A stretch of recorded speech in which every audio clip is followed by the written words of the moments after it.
Once around the park, James, and don't spare the horses.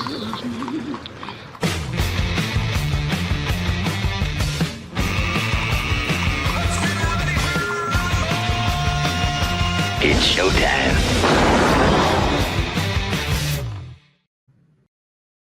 Indeed it is. It is showtime. Welcome in. And it is time for the Rumble. We're ready to rumble, and it's a WWE event. As we're recording this, and we'll touch on it, Zelenskyy and Trump and Vance just went hammer and tong at each other in front of the cameras in the Oval Office, and it was an extraordinary bit. And I know the guys at the table here haven't seen it entirely. You'll want to go back and watch it, but John Tory is here, former mayor of Toronto. Tim Hudak, a partner at Council Public Affairs, and our friend Keith Leslie from CHTV. And John, you and I were talking about that extraordinary exchange as, you know, we were coming on here, and all I could think of was as Trump and Vance are telling Volodymyr Zelenskyy that you're not thankful enough, perhaps the free trade negotiators on this side of the border should be prepared for that kind of welcome. Oh, my goodness. You know, this kind of thing, as we were also discussing before we started, you'd think it was made up. I mean, you'd think it was kind of part of some reality TV show, because if you think back to all the presidents, including some who've been scoundrels and not nice people and all the rest, they didn't act this way, like, and certainly not in front of cameras. I mean, you know, it's just, the whole thing is just beyond comprehension. It really is. It's sad. Well, and Tim, you were down there for the initial meetings. I guess it's a couple of weeks ago. It feels longer than that now, when the premiers were down in Washington to get their ear. There's nothing in there that suggested to me that Donald Trump is on track to have anything but his way. I mean, clearly, if he's willing to talk about the Russia-Ukraine situation, the tariffs and his approach to them aren't going to be any less problematic in terms of breaking through and, you know, having any kind of mature, shall I say, conversation over it.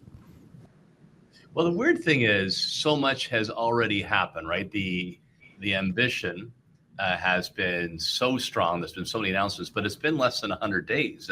State of the Union address, I think, is happening next week, March 4th or March 5th. So maybe not a lot has been, I guess you say, he's bound to have his way, but there's so many checks and balances, right? In the American system, he has a very narrow margin in the House of Representatives. He's got the Freedom Caucus to contend with. It just tells me that this craziness, this roller coaster, the ups and downs and twists and turns, it's got to hit flat ground at some point. And I still think it's early in the process. And despite the madness that you described, something that sounds like WWE, and I am a WWE fan. One of my claims to glory when I was in politics, I helped bring WWE to Toronto in 2002, met The Undertaker and Vince McMahon and the whole gang. I like the wrestling. I think it's going to calm down. Well, but this is real, Keith. This is real. They're actually coming off the turnbuckle and hitting each other. And balances. Where are we going to see checks and balances? The Trump administration has already made it clear. There are three branches of government, all equal. The courts do not have say over top of the Trump administration. Donald Trump has made that clear already. So the fact he's upsetting the entire world order, he wants just chaos for chaos' sake, it seems. He's, siding with Russia publicly. He's got the Europeans, he's got the whole world basically upset. Not just, it seems quaint when we look back now to the early days of 6 weeks ago, when he was talking about taking over Panama and Greenland and maybe annexing Canada, economically. It's just been every single day.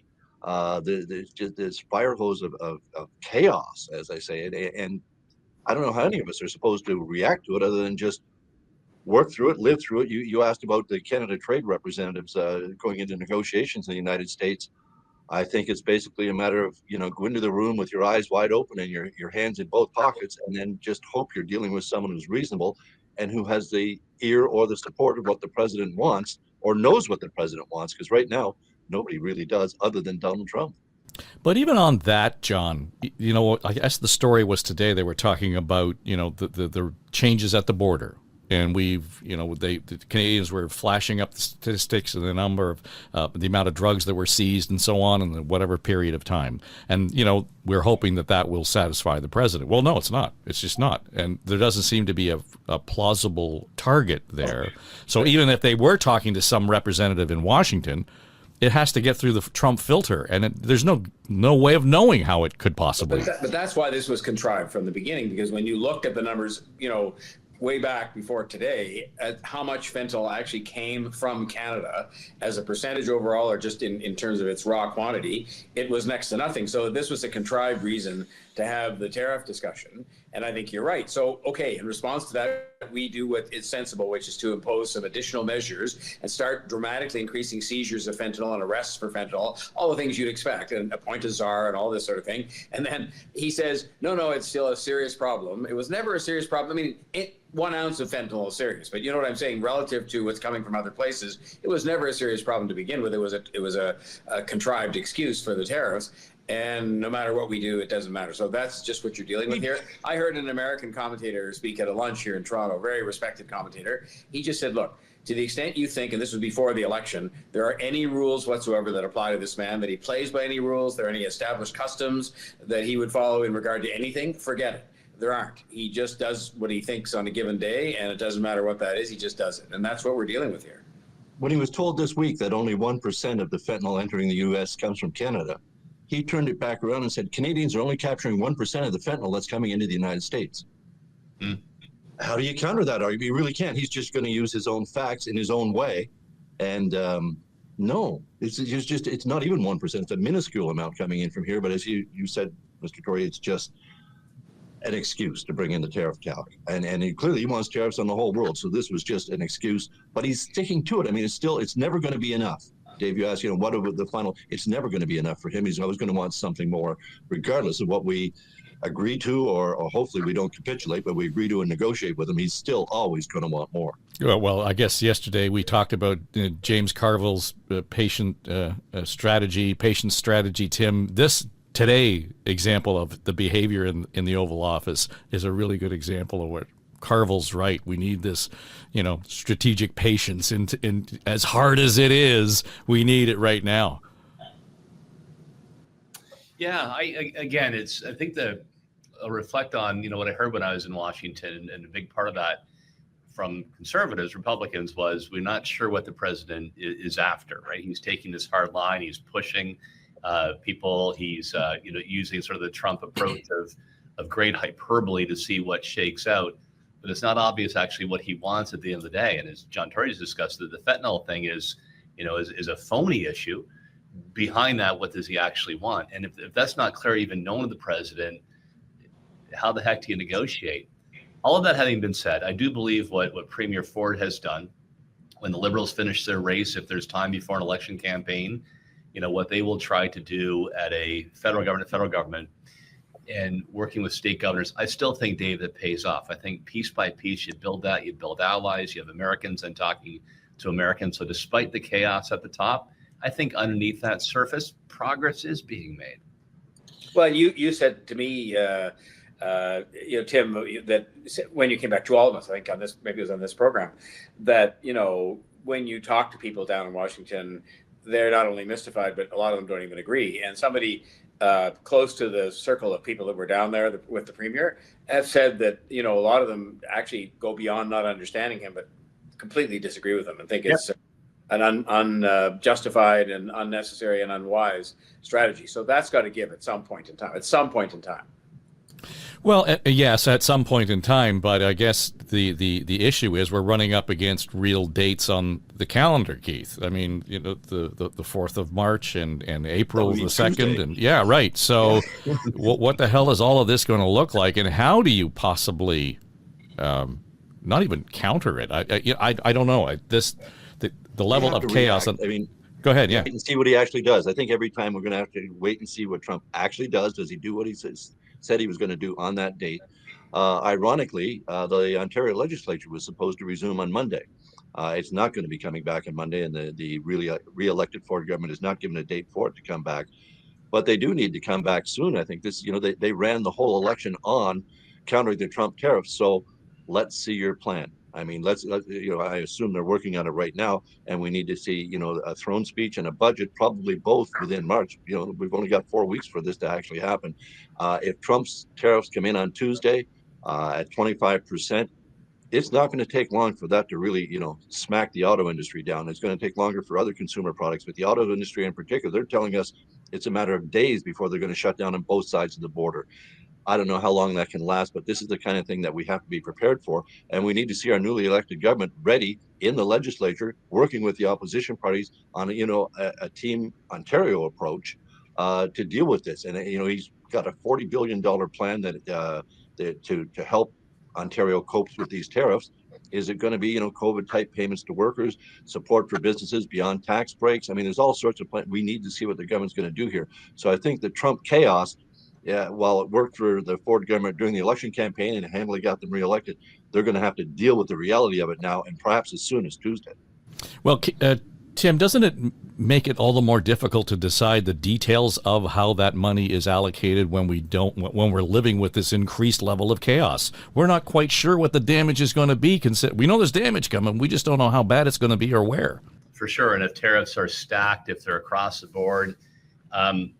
So I think what you do is you prepare for the worst. They did insert into their platform significant sums, as Keith outlined.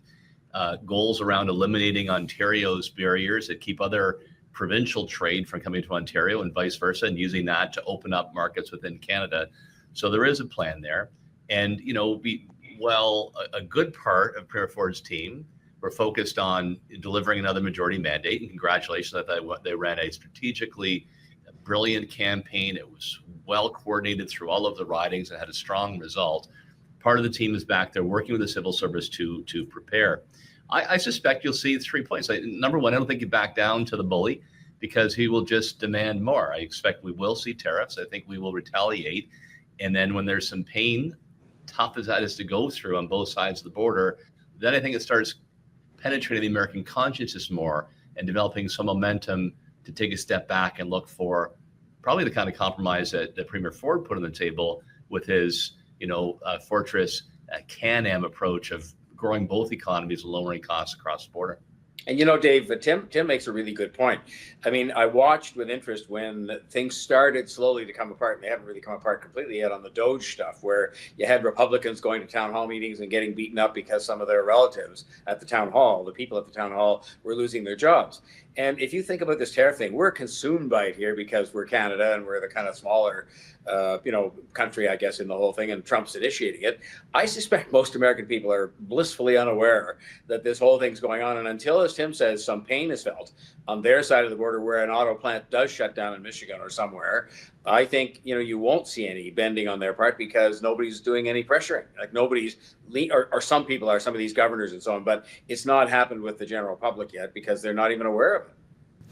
Yeah, and I guess go back to that strategic patience level, and we're going to just have to be ready for it. And more than ever, probably take to heart Stephen Harper's comments last week, Keith. Just, we better be ready for this, because the only way we're going to win is be prepared to actually put some skin in the game, literally.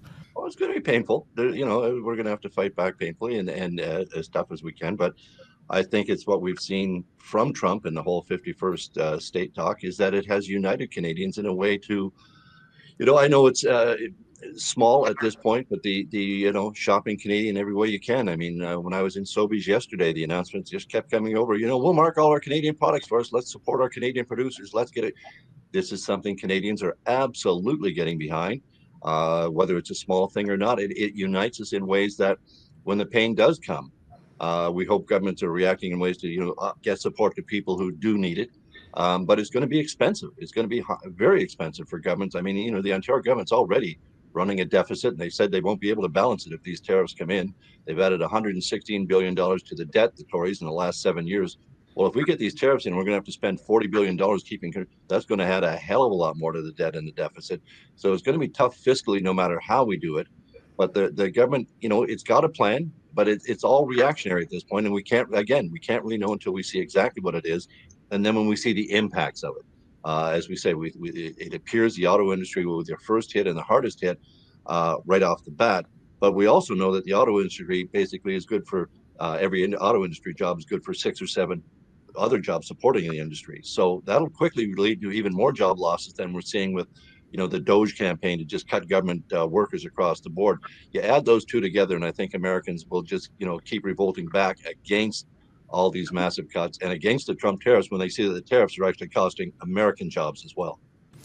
All right, so we've spent all this time so far on the show, and we haven't even talked about the election result last night. And I saw you with your Vic Fideli signature tie on there last night on CTV, Tim. It was fun. And John, you were doing some CTV, and Keith at CH. Just top line takeaway. What was the story of the night? I know there are several, but Keith, what was the story of the night for you? Well, my favorite story of the night, aside from the Liberals getting official opposition status, pretty important, and really not getting a seat, I love the Bobby Ann Brady story. The one independent who got elected in a general election and got reelected last night in a general election. This is in Haldeman, Norfolk, on the shores of Lake Erie. And Bobby Ann Brady was the constituency worker for Toby Barrett, who'd been that riding representative for 27 years, a progressive conservative, a very loyal PC member in a largely rural riding. When he retired, Bobby Ann expressed that he would like to run for the job, and he wanted it. And Doug Ford's office said no, they wanted to appoint their own candidate. Well, she won that election, and last night she won re-election as an independent, and the PCs threw a lot at that riding, and they ran a local mayor against her. She won with 66% of the vote. She beat the mayor by 20,000 votes in a rural riding. She had the largest plurality in the province. So that's my favorite story out of the election last night, because it shows you can stand up to the powers that be, especially if you're strong on the ground locally. And Bobby Ann Brady, man, she is strong on the ground locally. And ironically, she's a progressive conservative. She's a fiscal conservative. Like, she really should be in this government. And the fact that they weren't able to bring her back in the fold and run her as a candidate in this election is on them completely. And the fact that her one seat might be in the end, when the final last counts are counted, stop them from getting that one extra seat that they wanted to at least match what they got in 2022. I think there's a bit of irony there, and I kind of like it. Yeah, it's funny, John, when I was looking at the map this morning, and I thought, oh, there's orange and there's red and there's blue, but what the hell happened here? It's that big gray spot. It's grayed out. And it really sticks out when you see it on the map. What was your story of the night? Well, I was going to say that it was the fact that I really do think the Liberal Party has revived itself from the dead to be a fighting force now when they got 30% of the vote. But you know what? So I think that happened, but it's kind of tempered by Bonnie Crombie not having her seat and by the seat count, which is only a few more than they had before, albeit for official party status. I would say beyond that, it's a small one, and her name's gone out of my head now. It's a premature thing of forgetting the woman in Hamilton Center. Sarah Jama. Yeah. I was heartened by that, in the sense that it proves to me that people do watch, and they do watch how you conduct yourself, because the party, the NDP, still won the seat handily, but she finished fourth, not second, not third, but fourth. And I think it just indicates to me in a heartening kind of way that people watch. If you behave yourself in a way that is just beyond the pale, especially when it comes to being prejudiced, people are just going to say no. And I was very heartened by that, because it doesn't matter, whatever your view is on any of these issues, she behaved in a way that I think everybody would find completely unacceptable. And the public said, yeah, we agree. We're not having you behave that way. You're done. Tim, the story for you for the night? Well, look, I think because expectations were raised by people who maybe had a bit too much hubris or testosterone or what have you, that Ford was going to get 90 to 100 seats. This should not obscure the fact that Doug Ford has won 3 consecutive majority governments. He won by a landslide. And his percent, while the seats didn't go above his total from last time around, his percent of the vote did. That's actually a remarkable accomplishment. It's a tribute to him as a leader. It's a tribute to the strategy, ruthless as it may have been to do an earlier election, and their execution. Like that, he is a political phenom, and we cannot underestimate, or we cannot understate that accomplishment. The other thing I'll throw on the pile here is the lack of a Liberal ground game. The fact that they get 30% of the vote and only end up with 14 seats, see their leader lose by a significant margin, makes me wonder what is actually left in that party when it comes to volunteers and on the ground work. Clearly, the New Democrats had game with 18 or 19% of the vote and still winning, 26, 27 seats, and the Tories did. The disappearing Liberal ground game after these consecutive losses, can you actually bounce back from that? And if you go through it, Dave, to Tim's point, I can think of just the one because I was reading the numbers, and there's all this talk always about does it matter if I vote? Vince Casparo and Eglinton Lawrence lost by 114 votes, and there were quite a few like that. Where the margin of victory was very, very small. And if you don't tell me, and we all know because we've been around politics a long time, that 114 votes could easily have been made up by a better ground game, it's just true. That's why you have the ground game. And so I think Tim's right.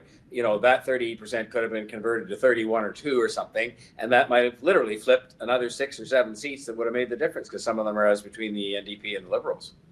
Well, isn't that how Ernie Eves got his landslide Ernie moniker, Keith? Isn't he won by a slim margin? And the victory last night in James Bay by the NDP was 4 votes. There was an automatic revote coming there. Yeah. Which is always fun. I mean, I love those ones. And, Ernie Eves, as you said, landslide Ernie, he just loved that nickname because it was a tough first race when you win by 6 votes and you really hope that recount. That's got to be tough to go through a recount. Just going to add it, you never know what's going to happen, right? When you do all the math and all the projections, and then when the boots on the ground do the work and the voters cast their ballots. So the Conservatives were expecting a win in Oshawa. The New Democrats held on there. Niagara Centre, they thought, was going to go blue for the first time since Ellis Morningstar in the 1950s and 60s. And they thought they had a shot at Windsor as well. But the surprise is they won Hamilton Mountain, which I would not have put in the Tory pool, and actually pulled one out in Algoma, Manitoulin as well. There, of course, you had an incumbent who was kicked out of the NDP caucus, and he still ran, I think, got about 12% of the vote, allowed the Conservative to sneak through. Well, not sneak through, won in a pretty good margin. It just shows you when you throw it all in the mix and you shake it all up, sometimes you never know what the outcome's going to be. But that ground, to your point about the ground game, though, David, how good a ground game could the Liberals have when the last 2 elections they had no official party status? They were literally in the wilderness. They had no staff. Your volunteer base, your supports for election generally come from staff who have to take a leave of absence and go work on your campaigns and help you out like this. They had none of that. So they were, I saw some of the volunteers and I recognized some of them from the McGuinty years, quite frankly. Some of them have been working in Ottawa for a while. I guess some did come back to help out in the Ontario campaign, but it's tough. So for them to get, and this is the whole, efficiency of the vote thing, 1.5 million votes versus 900,000 for the NDP and get 14 seats versus 27. That's tough. It does show that the support for the Liberals is wide across Ontario, but it needs to be concentrated in some specific ridings like the NDP had clearly focused on. And when the Tories clearly were targeting Hamilton and Niagara NDP seats, the NDP clearly fought back hard in those ridings and made sure they held on to them. And I agree, the flipping of Hamilton Mountain from the NDP, where the incumbent is running federally, to the Conservative, didn't see that one coming, not at all. I'm going to say it because it's the last one, and I think, like, what the hell? This also proves to me that teachers don't like to go out in the cold. So the New Democrats had, the steel workers and a lot of other public unions, so they had troops. The Conservatives, to their credit, to Monty McNaughton and Premier Ford and Pacini, had private sector unions out there, Leuna, carpenters and such. The teachers should have been there with the Liberals. They don't like the cold. That's Tim at timhudak.ca. The federal Liberals, who, let's remember, would have been distracted by the leadership contest. So it was just, the whole thing was just not set up to be in their favor last night in terms of that, the whole ground game. I also remember when Kathleen Wynne won the Liberal leadership at Maple Leaf Gardens, the teachers were outside shutting down Carlton Avenue, protesting. So they're never happy anyway, right? It doesn't matter who you are. That's why the teachers will one day form their own party so they can vote against themselves. I'll add one last observation here. Bobby Ann Brady had served under John Tory and myself. She was like a top class staff member. If I had somebody that ran a seminar right on how to be a good staff member, she was at. I've known her since 1995. I think I always thought she'd make it after Toby retired. She's been a hell of an MPP. So I'm with Keith on that. And so often, people think, well, political science profs understand these things and the philosophy and the math. sometimes it's personalities. And this just gets down to Doug Ford and Bobby Ann have a personality clash. She could be in cabinet right now if they didn't have that sort of sad interaction. Well, winners and losers, and we can go through the list, but here was my number one winner on the night. Hands down, going away. My name is Andrew Caleb. I have a YouTube channel right here, as you can all people see. Please subscribe to my YouTube channel for more content. The reason why I voted for NDP is because I'm a big fan of NDP, and I'm going live tonight, folks. So please look out for me. And Twain Caleb, take a look at this. Bye now. There you go. But you know what? As funny as that is, he was the first guy at the door. He was motivated, and he represented, I think, what we're talking about in terms of the enthusiasm and the excitement on the ground, Tim, for the New Democrats. I was trying to get the address. I want to check this guy out and see what kind of performer he is. Yeah, that was fun to watch. Yeah, clearly, right? Clearly, Steve Paikin maybe will do a blog on this, but you know, the notion that you could have that low of an overall percentage and deliver that many seats is a credit to people who believed in the cause, showed a lot of enthusiasm and some strong organization on the ground. Otherwise, I can't figure it. And maybe there is like a multitude of that gentleman out there right across the orange ridings of the province. So maybe the Liberals, John, need to be out there recruiting YouTubers or whatever. There needs to be that level of engagement. But you know, it's so interesting when you say that, because if you look at the results from last night, you know, and many elections, there'll be ridings like that where they're super competitive and they win and they produce the votes, and then ridings very close by where they got, you know, 842 votes and were a distant third. I mean, it's just it's back to sort of saying that it isn't just about the stuff we talk about, the top level campaigning, what the leaders say and what the ads say. It is about stuff that happens very locally, you know, where the same party with the same campaign, the same leader can finish a poor third with literally a few hundred votes in one constituency, and in the next door one win with 15,000. It's an extraordinary, and that's why you can never write these campaigns off. I was very wrong in my prediction, because I really thought 30% and a half decent, turning out of the vote would produce more seats for the Liberals than the NDP. And I was wrong. I mean, it didn't happen. It didn't happen for Bonnie Crombie either. I mean, like, it just didn't happen. But I mean, because it's just inconceivable you could get almost twice as many votes as the other party and get a fraction of the seats. Well, John, I heard you on the radio this morning talking to John Moore about sort of, you know, there's a bit of a victory in here for the Liberals in as much as they are now official party status. So they will have some of the benefits that they didn't have before in terms of organizing, in terms of their presence in question period, all of those sorts of things. If nothing else, that at least gives them more of a foundation to be prepared. But as you pointed out, 4 years is a long time from, you know, in politics. And who knows who they'll be facing in 4 years. Will the Conservatives have gone through some kind of, you know, refreshing process, which the PC party's done over the years many times? It's so many imponderables that it's 4 years is a very long time, and including for Bonnie Crombie. You know, I've been through this experience of being a leader outside the House after an election. It's not pleasant, Tim remembers, and there's a disconnect. The parliamentary party is not everything, but it's very important, and you become disconnected because you're not part of it, even though you're the leader. And it's a very difficult situation she's got. Being an opposition leader is difficult to begin with, as Tim I know will agree. And then adding to that the third party thing, and adding to that the leader not in the House, very difficult. Yeah, well, anybody else surprised last night that she did not resign? Well, let's get to that. Stand by. I know tonight isn't exactly the result we were looking for, but you should be very, very proud of what we did tonight.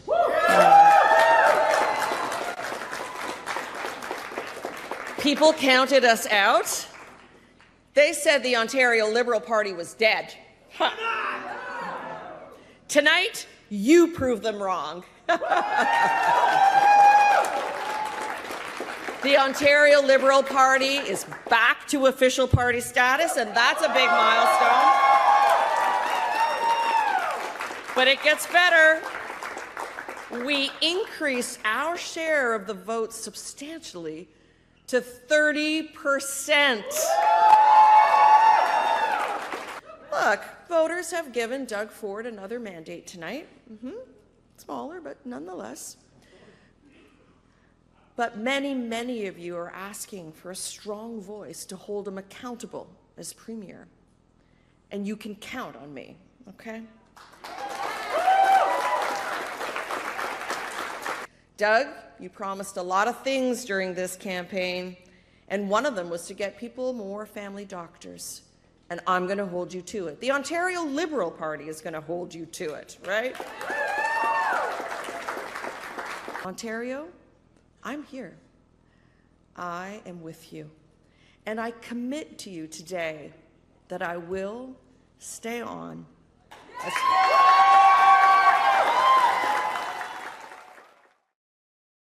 And that's the punchline in there. And I think, Keith, it's a good question. John Tory, yesterday Tim was talking about the speeches you had to have in your pocket on election night just to make sure that you covered all your bases.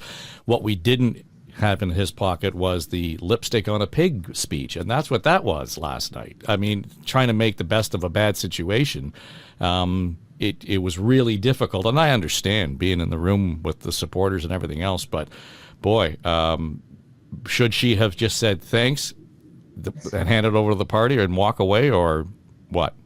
I certainly don't think there was any need for her to resign last night. I think she should take some time because she did have some wins out of the election campaign.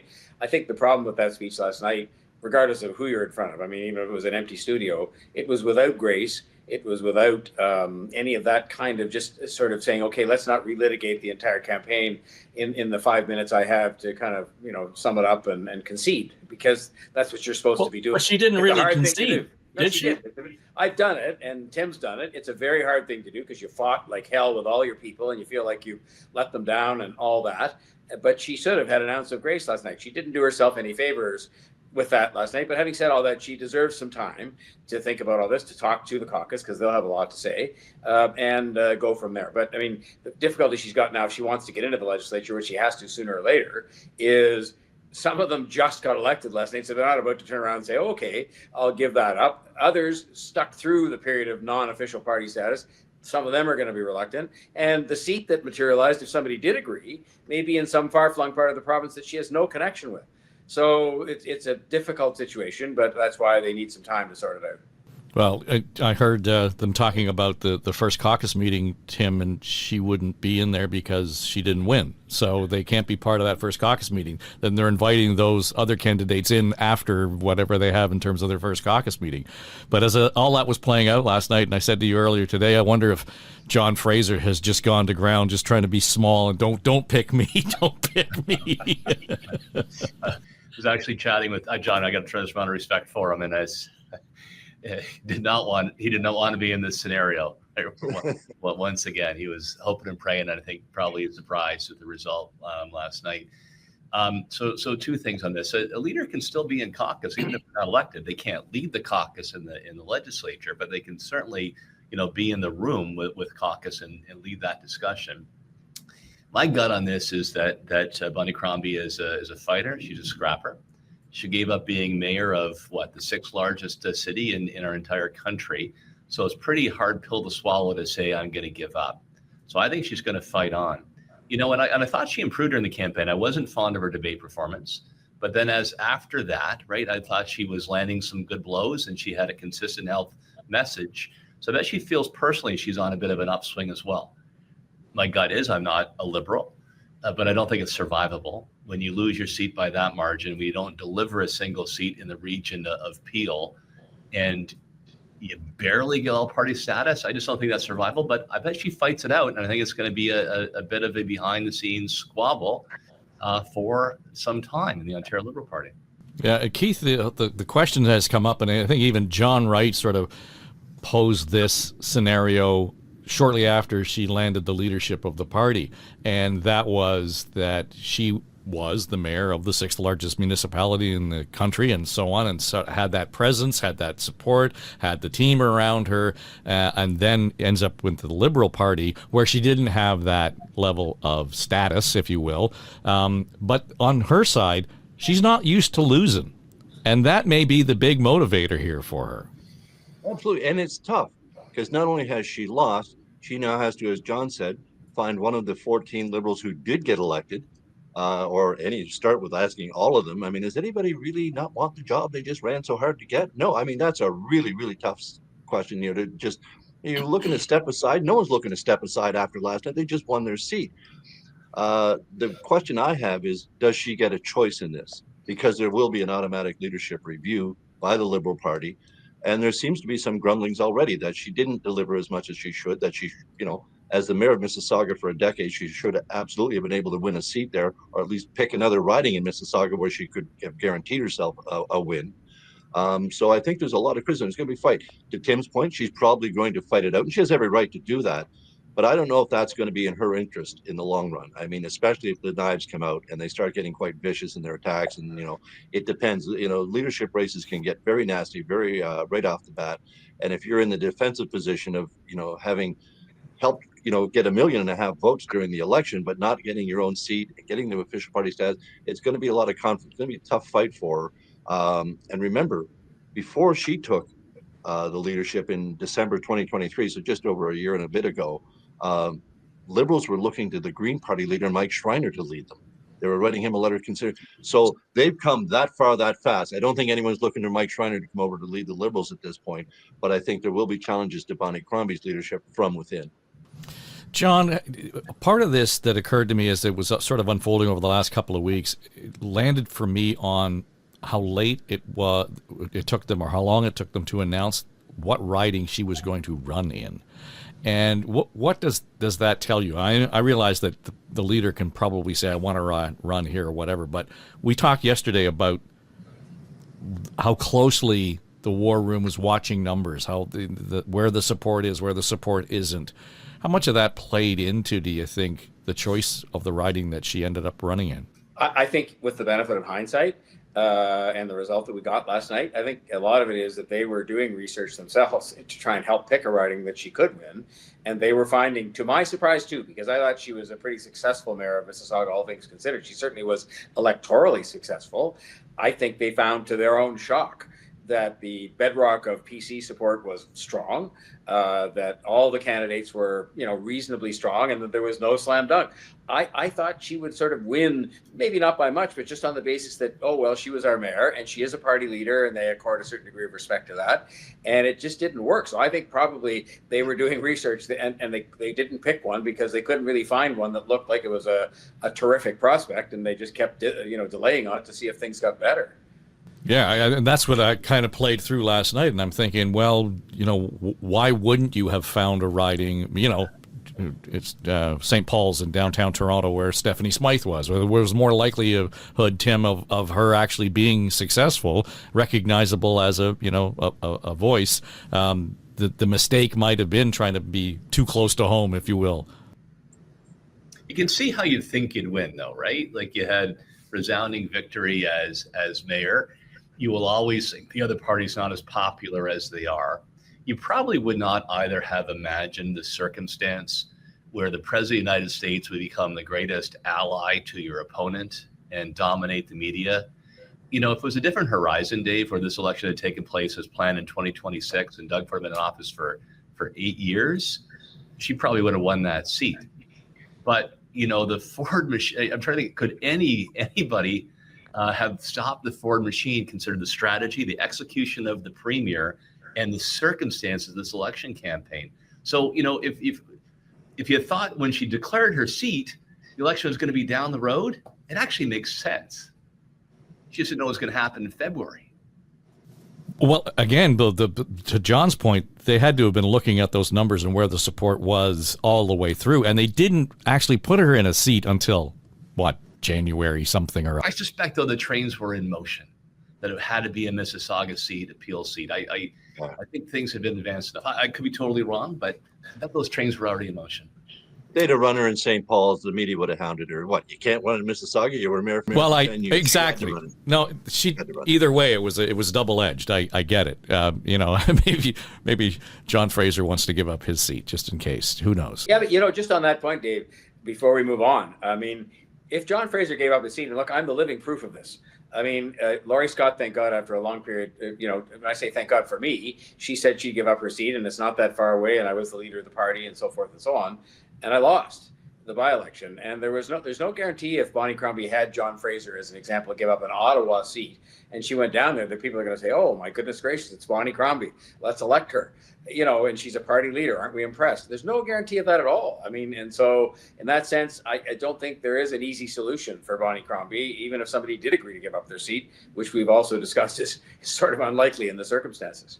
Well, but in your situation, there was as much of inter-party squabble going on, I think, that hurt your campaign as much as what was going on in the riding. Didn't help. But having said all, it still proved the point that a party leader, in a safe conservative seat, didn't get elected when somebody was kind enough to give up their seat to try and make that happen. And so I'm just saying, but you're right, that added to it. But, that could happen here too, among those who would say, well, John Fraser shouldn't have given up his seat if he was the one that did. Or, there could be various factions, and that can lead to unexpected results, especially in a by-election. Next up, here I want to get to the order of the speeches in a minute, but I just thought the opening here was really interesting. Thank you so much. Oh, wow. Hello, everyone. Bonjour tout le monde.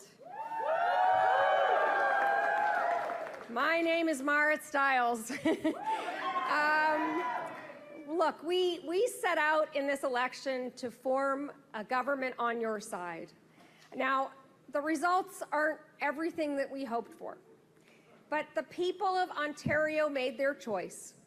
They've re-elected the government, hoping it will help protect them from Donald Trump and his tariffs, and they've entrusted me and my team to do a different, but also very important job.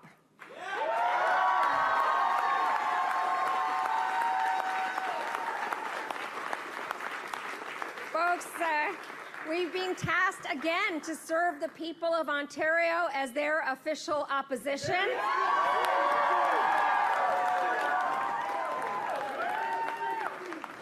And our job will be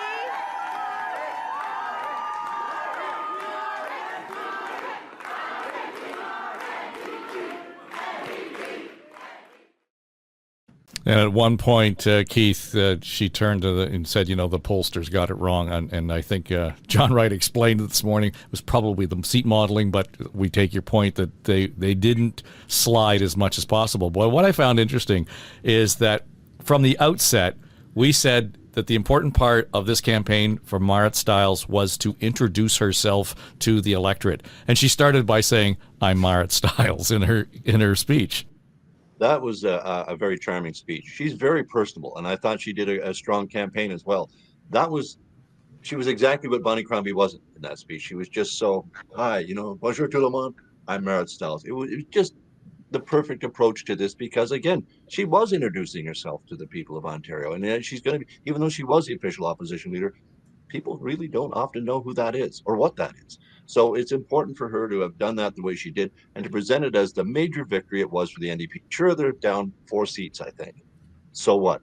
They got 900,000 votes. They used them very, very efficiently to get, nearly twice the number of seats that the Liberals did. They're firmly in the opposition as official opposition status. So I think they're poised to, at least get on as far as they were. And then maybe now they can get stronger on focusing their attacks on Doug Ford, on the PC government, especially when you're now, with the Liberals having official party status, you're now going to have equal numbers of questionings coming from both the NDP and the Liberals. So it's going to be a lot more. The Ford government, when the Liberals weren't an official party, the Ford government was able to ask itself a whole bunch of questions. Backbenchers would stand up with cards and read questions to ministers or to junior ministers, just chewing up question period time. That'll get eaten up now because the Liberals will have as many questions as the NDP. That'll make a big difference, and it'll help hold the government to account. So a lot's going forward here right now. But I think what we first need to see is a legislature coming back, and then see what the opposition parties, particularly Marit Stiles, what can she do here that she didn't get done last time to really, boost the NDP beyond, because they slid down to like 18% in the polls. They need to get back up higher. As I say, though, their vote was so efficient, they got nearly twice the seats as the Liberals. Well, Tim, the striking thing for me between the two speeches, aside from content and tone between Crombie and Stiles, was just the visuals. If you're watching this on YouTube, you see Marit Stiles with a team behind her who are enthusiastic, who are energetic. The room's lit up. There was nobody behind Bonnie Crombie on the stage there. And I know it's, again, visually, it's on the radio, it doesn't make any difference, but the visuals here speak volumes in terms of how this campaign rolled out. Great point. And symbolic too, right? If you're a leader who's about to could be stabbed in the back by her own party, don't want anybody behind her. maybe That explains it. So yeah, look, Mara Stiles she's very likable. She's got an energetic and sincere communication style, and as all you've done, she's like that in person too. Just very, very genuine. And you contrast that to the absolutely graceless speech from Bonnie Crombie, which I think hurts her even more. Imagine you'll get to the Premier's speech, I thought, which was graceful, energizing also, and unifying. So I think the NDP just I'll disagree with Keith. I don't think they actually ran that strong of a campaign. They seem to be diffuse. And in an environment where there's so much noise, if you're across many different issues, it's hard to actually get it across to your message across the voters. They have the 407 gimmickry. They spent a few days on their own plan for tariffs, affordability, and a bit of healthcare. So I thought they were kind of all over the board, which hurt them. Bottom line, the New Democrats, I think, have to try to analyze why they just can't get over the hump. And maybe that's not possible aside from the Bob Rae circumstances. But if their colleagues have done it very successfully in Manitoba by being more of a center-left party, British Columbia NDP is certainly that way today, and in times in Saskatchewan. So if I were her, I'd figure out, because there's going to be the 10-year itch, right? The 10-year itch that cost Trudeau his job, cost Harper his job, Mulroney retired, and Chrétien was retired. It's going to hit the Doug Ford government. So how do you actually get ready to catapult and win the election campaign, just like your colleagues have done in Western Canada?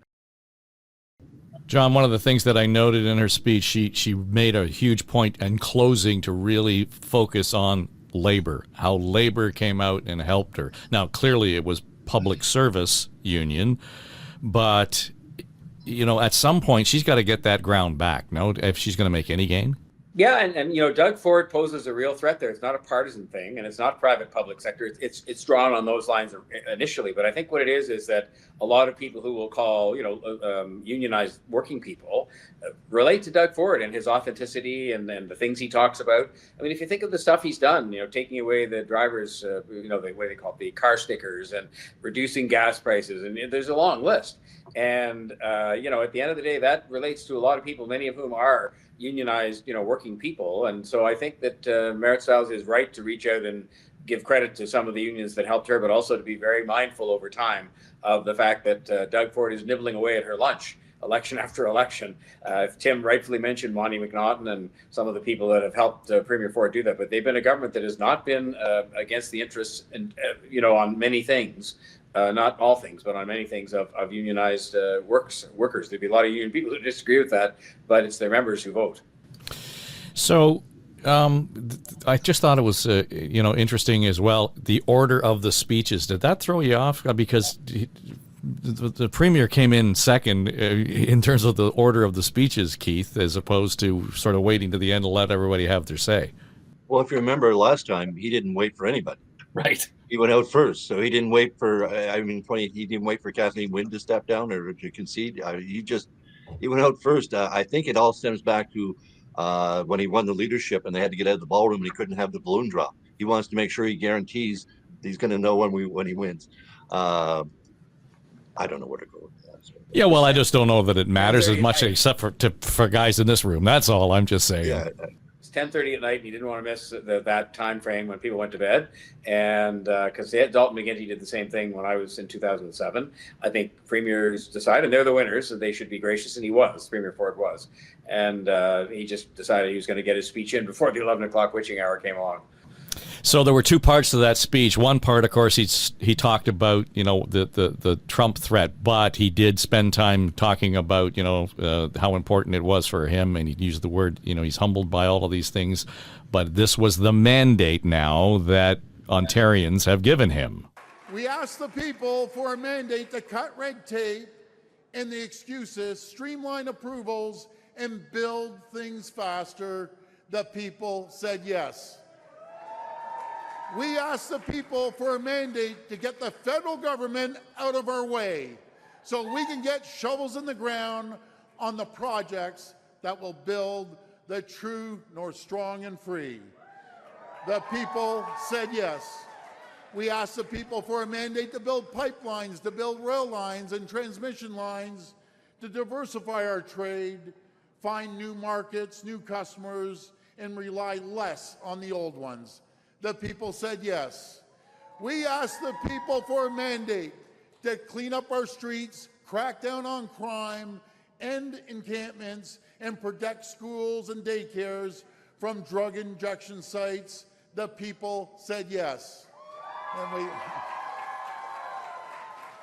And we asked the people for a mandate to build Highway 413, the Bradford Bypass, Highway 3, Highway 7, Highway 11, Highway 69, to bring sanity back to bike lanes, to tunnel the 401, to upload Ottawa LRT, and build the future of GO Transit across Greater Toronto Area. The people said yes. This is our plan to protect Ontario. It's a plan that offers big and bold ideas. It's a vision for the future of our great province and a vision for the future of our economy. So we finally got to the economy at the end of that bit. And I realized that wasn't his entire speech, but fascinating to me that the Premier could condense almost the entire platform, Tim, into 1 minute and 48 seconds. And I bet if you actually went out and asked most people, did you vote for that? He had so many things in there. He didn't necessarily have to have everybody vote for everything, but he had enough in there that he could say, yeah, I like that idea. And so that was the broad base of support. As scattered as it may have sounded, there was going to be people who glommed onto one or two of those things, and that was enough to, really broaden his base. Well, I proudly cast my ballot for Sam Osterhoff in Niagara West to stop the bike lanes in Toronto.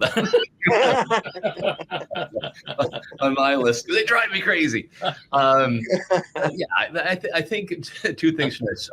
You are going to see, I think, a very ambitious Doug Ford government. I suspect they will come back soon. I suspect that most of the key players, because it does have a strong cabinet, will remain in those positions, and you got to have the plan to fight the impact of the Trump tariffs. So I think that will be an ambitious plan. Secondly, then I think it turns to legacy, right? This is 3 majorities. You obviously prepare yourself so you have the option to run for number 4.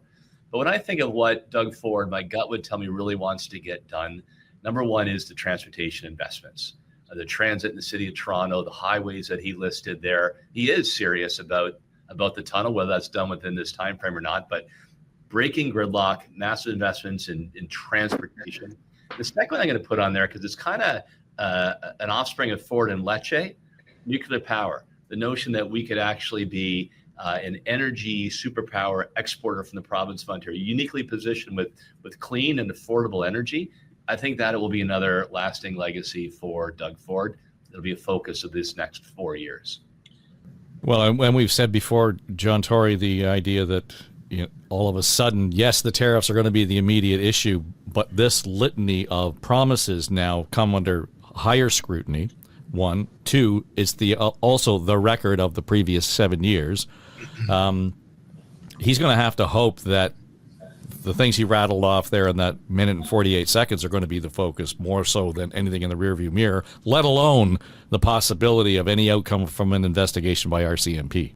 Yeah, and he knows that most of those things he listed have a degree of controversy attached to them. And so that's one of the reasons he was trying to rope them in to being part of the mandate. Because the other thing that we haven't mentioned, leaving aside extraordinary things like RCMP investigations, is, the realities of the healthcare system and its problems, and the realities of a number of other kind of things that did not get discussed really. And it's not anybody's fault. I mean, the opposition tried, but the Trump thing kind of overrode everything. Those are now all at his doorstep too, as they were before the election. So those are going to now have to be dealt with. It's one thing during the election to get Donald Trump continuously helping you by every day raising the tariff issue and keeping that as the issue. That, will still be happening for a while. But he's going to have to deal with the realities of the healthcare system and things he did not mention in sweeping them all in to the mandate that he got last night. So it's going to be very challenging times. He's up to that, but it's very challenging times. And of course, we've got a federal election to come too. And it'll be very interesting to see what his role, if any, is in all of that, and whether he is, approached for friendship by Pierre Poilievre, which hasn't been the case before now. I'm not blaming anybody for that. I'm just saying it's the reality. It's going to be very interesting times ahead. Keith, the part of the conversation, and the Premier has made this in a couple of stops, and it might have even been in the last day when he's really sort of addressed the need to break down the interprovincial trade barriers and so on. Premier Houston, who was here campaigning with Ford last week, has either he has done so already or introduced the legislation in Nova Scotia to do that, hasn't he? Oh, yeah, absolutely. They want to sell you some Moosehead. I mean, it shouldn't be that difficult to sell beer from one province to another. And I saw the president of Moosehead being interviewed, and he said that, he can't sell in Newfoundland except in the government stores. That cuts out 80% of the business is sold in private stores. In Quebec, every shipment of beer has to be, and he used air quotes, inspected, which means they open the truck door. Okay, that's a truckload of beer. And of course, there's a fee for this inspection, all these kinds of things. So I think it's important. Houston and Ford, I didn't see this coming up as an alliance, but they clearly like each other. They went to Washington together. And yeah, Houston's moving quickly on this. He was very good in communicating the fact that Nova Scotia, a province of 1 million people, sells $7.5 billion worth of stuff to the United States every year and buys back $500 million. So the trade imbalance as far as Nova Scotia is concerned is massive, and we need to keep that U.S. market. So I think to see Ford and Houston, getting serious about these interprovincial trade barriers, it's going to help. It's going to take, let's face it, there's 13 leaders here who all have a say in what products and what things they want, what regulations have to be changed or can be coordinated across the country. A lot of it can be done, but some of it will cost some provinces some money or some jobs. And so it's going to be a difficult negotiation. But Ontario is in a position, I think, to really lead on the interprovincial barriers because we're such a market for other provinces to want to market into. Yeah, Tim, I just, not that Ford needed an invitation, but it seems as though, Houston's move makes it easier for him to really rally it up and take on a different role as Captain Canada. Yeah, and because I suspect Quebec would be the worst sinner, but we're not without sin, right? If we can't get Moosehead, by way of example, we tend to have rules around our building code will be different from other provinces, rules around professions. Doug Ford did knock some down for healthcare workers, but Ontario probably is more protectionist than others. So I was really happy to see the Premier actually carry out his promise here and put that in his platform and then use that as leverage to open up other doors. It'll be good for Canadians, lower costs, more choice in system, more job creation. I just hope they have the guts to actually carry that through. And if Quebec doesn't play along because of Quebec politics, doing it a 9 out of 10 isn't bad either. Yeah, well, John Tory, though, that's the whole point, though, isn't it? It doesn't. We don't have to have an all or nothing deal here. We can set the tone and set the example, and as long as that provides new markets and opportunity and jobs elsewhere, where who knows what the hell's going to happen with the Americans, then that can't be bad. Yeah, and for years, going all the way back to when I went to the interprovincial meetings with Premier Davis in the 1980s, this has been a sort of a pledge and a goal and an objective and a commitment, and nobody's done anything, to be frank. And so I think you're right. It's not an all or nothing deal. Nobody has to give up everything, but we just have to make significant moves in the direction of being one country economically so that we can actually be stronger for that reason alone. Even if Donald Trump wasn't doing what he was doing, we should have done that years ago because it's going to create strength and jobs and prosperity for the whole country, and that's what it's all about. We're just going to wrap it there, but just as we were talking and we came on to start the show, we were talking about the Zelenskyy-Trump meeting and how it went right off the rails, and that would be understating it. I just see the lower third on CNN. Shockingly, they have canceled the press conference with President Zelenskyy and President Trump. So, who knows what the hell's going to happen? John Tory, Tim Hudak, Keith Leslie, thanks for this, and thanks for jumping in and offer up the insights over the last month and a bit. It's been fun having you here on the show. Thank you. Thanks for doing it. Great job. Well, it's the least I can do, John, and you know what I like to do, the least I can do. So that we'll just keep it there. All right, that'll do it. That is On the Ledge, your Ontario Politics podcast, and we are going to take a break next week, maybe 2, depending on how things play out. But as soon as we get activity and movement at the legislature, we'll jump back in, and away we go on our regular cadence, which is weekly. Right now, this wraps up the daily edition of On the Ledge, your Ontario Politics podcast. And again, a reminder, if you've got thoughts or comments or questions about the show, you can go to my website, davetrafford.com. Hit the talkback message button on the On the Ledge page and tell us what you think, and we're happy to include it in upcoming series. And by the way, for those of you who are continuing to subscribe to the YouTube channel, thanks for doing so. And, it proved it last night. The first guy in the door for the Merit Styles party was the YouTuber. So he took full advantage. Subscribe to the channel, and we'd be happy to have you in the tent here on YouTube. Otherwise, if you're listening to it on Apple, Spotify, iHeart, etc., thanks for doing that. We understand, and we know, we can tell by the numbers, new audience there. So we're glad to have you in the tent along with us. All right. Enjoy your weekend. This is On the Ledge, your Ontario Politics podcast. I'm Dave Trafford. I have a YouTube channel right here, as you can all people see. Please subscribe to my YouTube channel for more content. Look at this. Bye now.